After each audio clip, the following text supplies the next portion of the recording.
അനുശ്രീ, ഈ കേസുമായി ബന്ധപ്പെട്ട് ഇനി ഈ കോടതിയോട് പറയാൻ എന്തെങ്കിലും ഉണ്ടോ? അനുശ്രീ, പറയാനുള്ളത് എന്താണെങ്കിലും മടിക്കാതെ ധൈര്യമായി ഈ കോടതിക്ക് മുന്നിൽ പറയാം.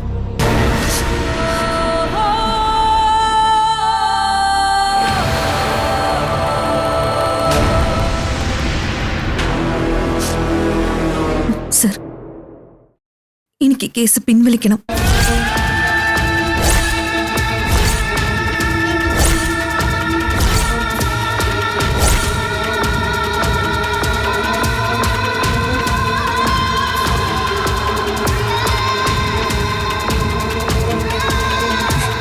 അനു, നീ എന്താ ഈ പറയുന്നത്?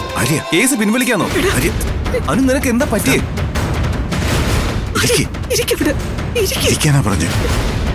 ഇത് കോടതിയാണോ അറിയില്ലേ?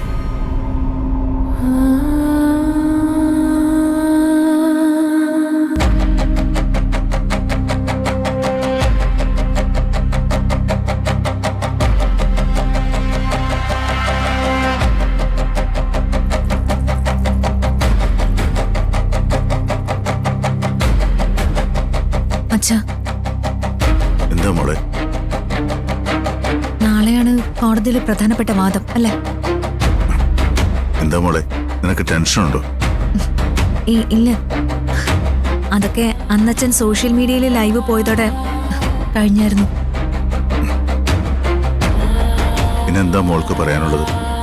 അല്ല, നാളെ ഞാൻ കോടതിയിൽ എന്ത് പറഞ്ഞാലും അതച്ഛൻ അംഗീകരിക്കുമല്ലോ അല്ലേ? അതെന്താ മോൾ അങ്ങനെ ചോദിക്കുന്നത്? നീ കാര്യങ്ങൾ സ്ട്രോങ് ആയി അവതരിപ്പിക്കുന്ന എനിക്കറിയാലോ. ആ അതെ അച്ഛാ, കൃത്യമായിട്ട് ഞാൻ കാര്യങ്ങൾ പറയും. എന്റെ മനസാക്ഷി പറയുന്ന തരത്തിലായിരിക്കും ഞാനവിടെ കാര്യങ്ങൾ അവതരിപ്പിക്കുന്നത്. അതച്ഛൻ അംഗീകരിക്കുമോ എന്നുള്ളതാണ് എനിക്കറിയേണ്ടത്. സംശയമില്ല, നീ പറയുന്ന എന്തും അച്ഛൻ അംഗീകരിക്കും. എന്താ മോളെ, നമ്മുടെ വക്കീൽ എന്തെങ്കിലും പറയണമെന്ന് മറ്റോ പഠിപ്പിച്ചിട്ടുണ്ടോ? ഏയ്, അങ്ങനെയൊന്നുമില്ല. വെറുതെ ഞാനൊന്ന് ചോദിച്ചതാ. എന്തായാലും അച്ഛൻ കൂടെ നിൽക്കുമല്ലോ അല്ലേ? അത് മതി.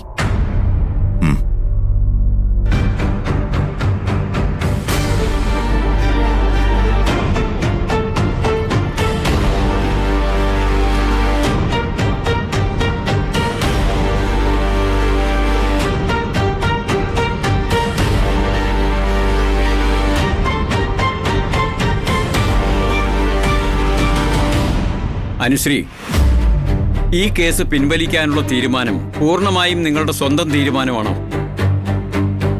ആരെങ്കിലും നിങ്ങളെ നിർബന്ധിച്ചിട്ടുണ്ടോ? ഏതെങ്കിലും തരത്തിലുള്ള സമ്മർദ്ദത്തിന് വഴങ്ങിയാണോ ഈ തീരുമാനമെടുത്തത്? അല്ല സർ, ആരും എന്നെ നിർബന്ധിച്ചിട്ടില്ല. ഇതെന്റെ സ്വന്തം തീരുമാനമാണ്. എനിക്ക് ഈ കേസുമായിട്ട് മുന്നോട്ട് പോകാൻ താല്പര്യമില്ല.